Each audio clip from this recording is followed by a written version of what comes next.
Malayalam big boss season 7 live updation നോക്കാം. ലൈവിൽ ഇപ്പോൾ ജയിൽ നോമിനേഷൻ നടക്കുകയാണ്.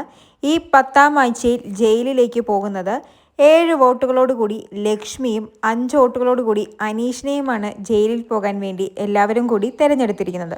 എല്ലാവരെയും മടുപ്പിച്ച് കളയുന്ന രീതിക്കുള്ള ജയിൽ നോമിനേഷനായിരുന്നു ഇത്തവണ നടന്നത്. സത്യം പറഞ്ഞാൽ ജയിൽ നോമിനേഷന് പകരം പരസ്പരം അങ്ങോട്ടും ഇങ്ങോട്ടും മറുപടി പറയാനുള്ള ഒരു അവസരമായിട്ടാണ് പലരും ഇതിനെ ഉപയോഗിച്ചത്.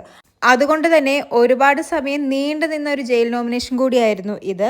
അനീഷ് നോമിനേറ്റ് ചെയ്തത് ഷാനവാസിനെയും നെവിൻ, ഷാനവാസ് നോമിനേറ്റ് ചെയ്തത് അനീഷ് ലക്ഷ്മി, നെവിൻ നോമിനേറ്റ് ചെയ്തത് അനീഷ് അനുമോൾ, ലക്ഷ്മി നോമിനേറ്റ് ചെയ്തത് ആദില അക്ബർ, ബിന്നി നോമിനേറ്റ് ചെയ്തത് അനീഷ് ഷാനവാസ്, നൂറ നോമിനേറ്റ് ചെയ്തത് ലക്ഷ്മി ബിന്നി, അനുമോൾ നോമിനേറ്റ് ചെയ്തത് അക്ബർ ലക്ഷ്മി, ആര്യൻ നോമിനേറ്റ് ചെയ്തത് ലക്ഷ്മി അനീഷ്, അക്ബർ നോമിനേറ്റ് ചെയ്തത് അനീഷ് ലക്ഷ്മി, സാവുമാൻ നോമിനേറ്റ് ചെയ്തത് ലക്ഷ്മി ഷാനവാസ്, ആദില നോമിനേറ്റ് ചെയ്തത് ലക്ഷ്മി ബിന്നി. അങ്ങനെ 7 വോട്ടുകളോട് കൂടി ലക്ഷ്മിയും 5 വോട്ടുകളോട് കൂടി അനീഷുമാണ് ഇത്തവണ ജയിലിലേക്ക് പോകുന്നത്. ഇവർക്കുള്ള പണി എന്താണെന്നൊക്കെ അറിയാൻ വേണ്ടി ലൈവ് കാത്തിരിക്കാം. കൂടുതൽ ലൈവ് അപ്ഡേറ്റുകളുമായി വീണ്ടും വരാം.